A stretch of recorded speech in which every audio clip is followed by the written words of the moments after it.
In short-term rentals, control is the real competitive advantage. Control over your bookings, control over your guest experience, control over how your business grows in 2026. Lodgify gives rental operators the tools to build direct booking websites, automate guest communication, and manage every channel from one platform without adding complexity. This is how rentals stop feeling reactive and start feeling more intentional. Skift Daily Briefing listeners get 20% off any yearly or bi-yearly Lodgify plans with code SDB20, available through March 2026. Details are in the show notes.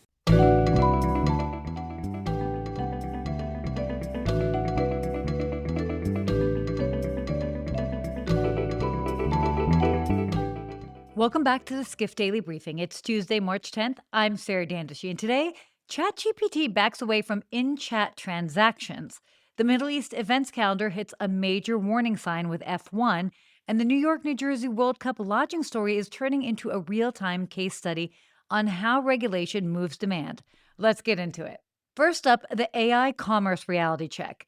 For the past year, there's been this looming narrative that conversational AI would move from help me plan to book it right here. And that would threaten the whole OTA model. But the direction is shifting.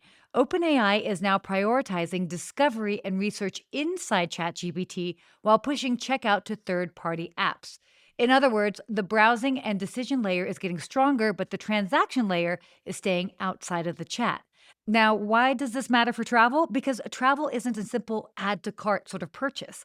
It's live pricing, real time availability, cancellations, taxes, fraud checks, and a whole trust hurdle that people still feel when money is involved. So, if in chat checkout couldn't get users to convert in mainstream shopping, it's not shocking that travel transactions weren't magically about to become frictionless inside a chatbot. The bottom line here is that AI is becoming the front door and it's not taking over the whole cash register yet.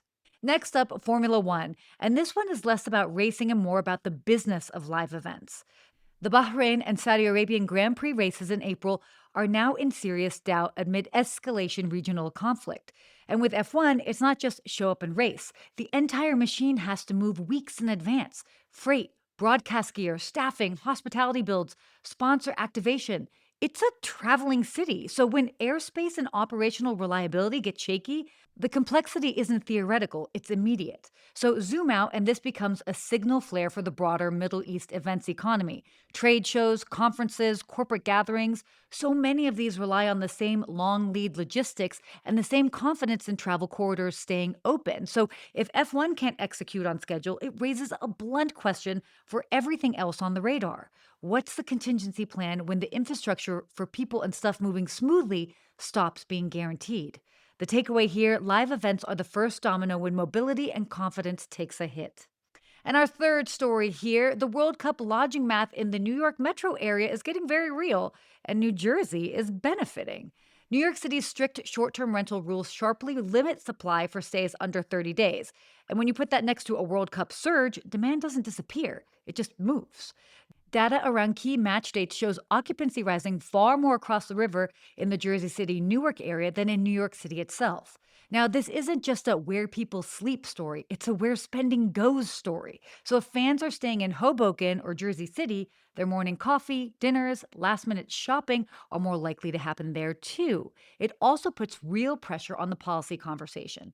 Business groups are arguing that the city can't absorb the demand without more short term rental capacity, while city leadership has been clear about not wanting housing units converted into tourist accommodation. So here's the key point: price and rules are shaping behavior, and right now the overflow valve is New Jersey. Well, that's it for your Skift Daily Briefing. For more, head to skift.com. And as always, subscribe at skift.com/daily. Thanks so much for listening.